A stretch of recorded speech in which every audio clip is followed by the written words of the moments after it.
عزتمند معاشره شه نن ته بده مش په معاشره شه درویغ ډیر په عروج باندې دي او د عزتمند ډیر کبیره ګناه ده قرآن مجید شه د درویغزن متعلق رغلی دي الا لعنت الله علی الکاذبین الله رب العالمین فرمائے خبردار په درویغ باندې درویغ وین کې باندې د الله رب العالمین لعنت تا بل جو شه رغلی دي الله جل جلاله قرآن مجید شه فرمائے ان الله لا يهدي من هو مسرف کذاب بشک الله جل جلاله ہدایت نہ کوي هغه چاته چې هغه د حد نه تجاوز کوین کا درویغزان وي حدیث مبارک شریف دری میں حضرت صفوان بن سلیم رضی اللہ تعالی عنہ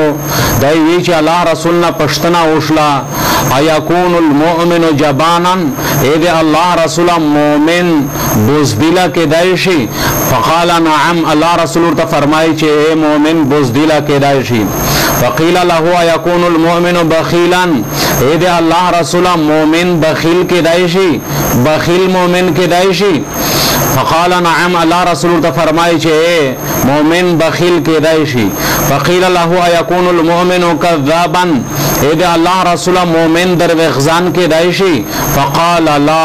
اللہ رسول ته فرمایل چې مومن دروغزان نشي کېدای ایمان او د دروغ په میون شي عزتمند دی منافات ته مومن سړی دروغزان نشي کېدای څومره غټه خبره ده بل حدیث مبارک شریف دری میں اللہ رسول فرمائی اربع من کن فیہ کان منافقا خالصا سلیر صفاتینا دا سی دی خاصلاتینا دا سی دی چې دا 50 رغل دا خالص منافق تا پاغا اغا خاصلاتینا یو خاصلات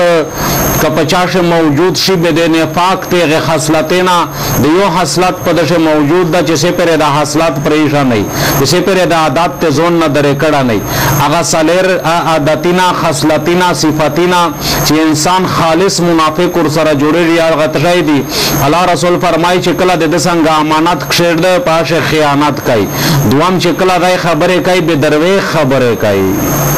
او چې کله د چا سره وعده او کې به دوکا ور کوي او چې کله د چا سره معاملہ روشي جګړه جنگ جګړه خبره شه په پاشه فجر او فسوق او زیاده او شر کوي یو بل حدیث مبارک شریف دری میں اللہ رسول فرمائی اذا کذب العبد تباعد عنه الملک میلا من نتن ما جاء به وچ کلا یو بندہ درویغ شری کو درویغ وی وچ دا فرشتے دیو ددنا لره لوڑ شی یو میل دیغه بدبوئی دی واجنا چې کما بدبوئی د خلینا راونه شلا د انسان د خلینا په درویغ سره یو داس بدبوئی راونه جی چې د شیمټ او د غسمټ فرشتے غ بدبوئی ته تم کېدای نشي الله رسول فرمائی چې یو میل هغه فرشتے لره اون لوړ شي بل حدیث مبارک شریف دری میں ان الکذب یهدی الی الفجور د درویغ سړی ګناه پلا سکای و ان الفجور یهدی الی النار او دا فجور او ګناینا دا سړی ته لیارا اورای جهنم طرف تا او کله چې یو سړی درویغ وی د الله رب العالمین څنګه کذاب لیکي دا درویغزان سړی دا یو بل حدیث مبارک شریف دری میں اللہ رسول فرمائی کبرت خیانتا ان تحدث احاک حدیثا هو لك به مصدق وانت له به کاذب اللہ رسول فرمائی چې غټ خیانت دا غدا چې یو سړی بل مسلمان وررتا یا خبره کوي په درویغ باندې و دغه په د باندې ګمان وي چې دای مو تاریخیا وي و دای په خبره شه درویغ وي اخت دوکا ور کوي دا غټ خیانت تا چې یک بل مسلمان تا خبره کوي په خبره کول سره و دغه ګمان دای چې دا مو تاریخیا وي و دای هغه ته درویغ وي حضرت ابی بکر رضی اللہ تعالی عنہ فرمائے کہ اللہ رسول فرمائل الا انبئکم باکبر الکبائر زتو سے تپ گناہش اکبر الکبائر پٹولے گناہش غٹ گناہینا اونشائیں سلاسن دری ور اللہ رسول دا خبر اوکرلا چی الا انبئکم باکبر الکبائر زتو سے تا اونشائیں پٹولے گناہش غٹ گناہش غٹ گناہینا پا گناہش غٹ گناہینا سلاسن درې وره دا خبره وکړه. قالو بلا یا رسول الله. صحابه کرام ورته فرمایل چې د الله رسول میشته اوشه په غټه ګناشه غټ ګناینه کیم دي. الله رسول ورته فرمایي الاشراق بالله د الله سره شرک کول او دوام وعقوق الوالدین د مر پلور نافرمانی کول. الله صحابي وی چې په دا دوا ګناینه چې الله تعالی الله رسول بیان کړ به ټیک لګاول او چې کله د دریام ګنا بیانو ده به الله رسول هغه ارکشنسته ده هغه کیم ټیکی چې لګاول ارکشنسته ده وجلس وكان متكئا فقال الا وقول الزور خبردار د درویش خبره د اکبر الکبائر په غټ ګناشه غټ ګنا ده په درویش خبره وچو لګیاو دغه سي ویل چې الا وقول الزور الا وقول الزور الا وقول الزور فما زال يكررها حتى قلنا ليته سكت. صحابه چې داسې لګیاو چې موږ ویل چې نره خو الله رسول غلا شو وا یعنی دمرا